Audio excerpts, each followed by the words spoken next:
غسل کرتا ہے تو اس کے ہر غسل کے ہر قطرے کے بدلے میں 1 سال کا گناہ اس کے نامہ اعمال میں لکھا جاتا ہے.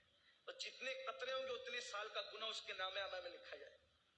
اور جتنے قطرے گرتے ہیں زنا کے غسل کے بعد اس سے شیاطین پیدا ہوتے ہیں، وہ سارے شیاطین قیامت تک پاپ کریں گے اور ان سب کے پاپ کا عذاب اس کے سر ڈالا جائے گا جس کے زنا کے غسل سے وہ شیاطین پیدا ہو. اور دوسری طرف حدیث پاک میں آتا ہے کہ جو نکاح کرتا ہے اور نکاح کرنے کے بعد جائز ملاقات بیوی سے کرتا ہے اور پھر غسل کرتا ہے تو ہر قطرے کے بدلے میں 1 سال کی عبادت کا ثواب لکھا جاتا ہے. اور جتنے قطرے ہوتے ہیں ان کی تعداد کے برابر فرشتے پیدا کیے جاتے ہیں اور قیامت تک وہ جتنی عبادت کریں گے اس سب کا صلہ اس کو ملے گا جس کے غسل کی قطرے کی تعداد کے برابر وہ فرشتے پیدا ہوئے. بہت سستا سودا ہے، اس لیے نکاح کرو. اور نکاح کی ضرورت ہے، میں اپنے بڑوں سے معافی مانگتے ہوئے کہوں، نکاح کی اگر ضرورت ہے گھٹ گھٹ کے نہیں رہنا گھر میں، اپنے ماں باپ کے کان میں کہہ دینا میری شادی کر دو، یہ کوئی بری بات نہیں. چھپ کے زنا کرنے سے اچھا ہے، چھپ کے زنا کرنے سے اچھا ہے کہ ماں باپ کے کان میں خود نہیں کہہ سکتے بھابھیوں سے کہلوا دو، بھائیوں سے کہلوا دو، دوستوں سے کہلوا دو میری شادی کر دو، یہ کوئی گناہ نہیں. کچھ لوگ کہتے ہیں شرم آئے گی، اگر کوئی نوجوان کہتے میری شادی کر دو تو عورتیں باتیں کرتی اللہ اس کو کیا ہو گیا، یہ پاگل تو نہیں ہو گیا، یہ ہمارے خاندان کی روایت تھی، اتنا بدبخت نکلا، اتنا مجرم نکلا، اتنا گندا نکلا، کہہ رہا میری شادی کر دو. میری بہن زنا سے تو بہتر ہے نا وہ کہہ رہا ہے میری شادی کر دو.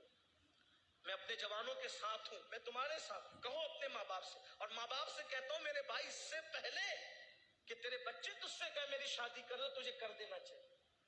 ہاں کچھ لوگ کہتے ہیں مولانا کھلائیں گے کیا؟ میں نے کہا اللہ رزاق ہے، جو مرغیوں کو بھوکا نہیں رکھتا وہ تیری بہو کو کب بھوکا رکھے گا.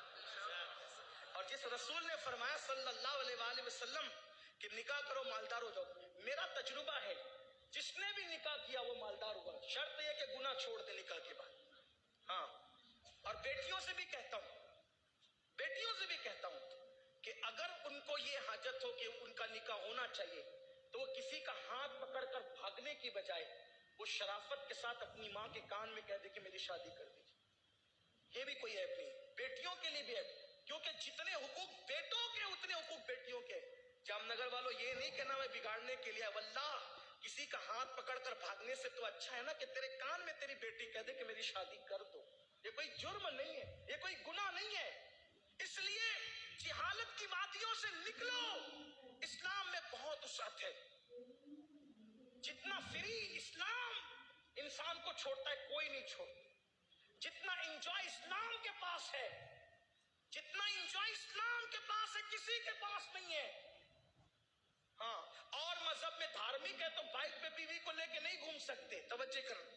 اور مذہب میں آدمی دھارمک ہے، مذہبی ہے، بیوی کو بائک پہ لے کے نہیں گھوم سکتا. میں نے کہا چھوڑ یار، ایسا دھارمک پن کیا چیز. میرے نبی نے تو سنت بنا دیا بیوی کو اپنی سواری پر بٹھانا. اتنا انجوائے ہے کسی مذہب میں؟ اوروں کے یہاں تو بیویاں ہی نہیں ہیں. اسی لیے سفید داڑھی ہونے کے بعد بھی زنا کے جرم میں لوگ جیل کی سزائیں کاٹتے ہیں. ہمارے یہاں تو الحمدللہ نکاح سنت ہے، نکاح عبادت ہے، نکاح مذہب کا حکم ہے. نکاح جو نوجوان زنا کرتے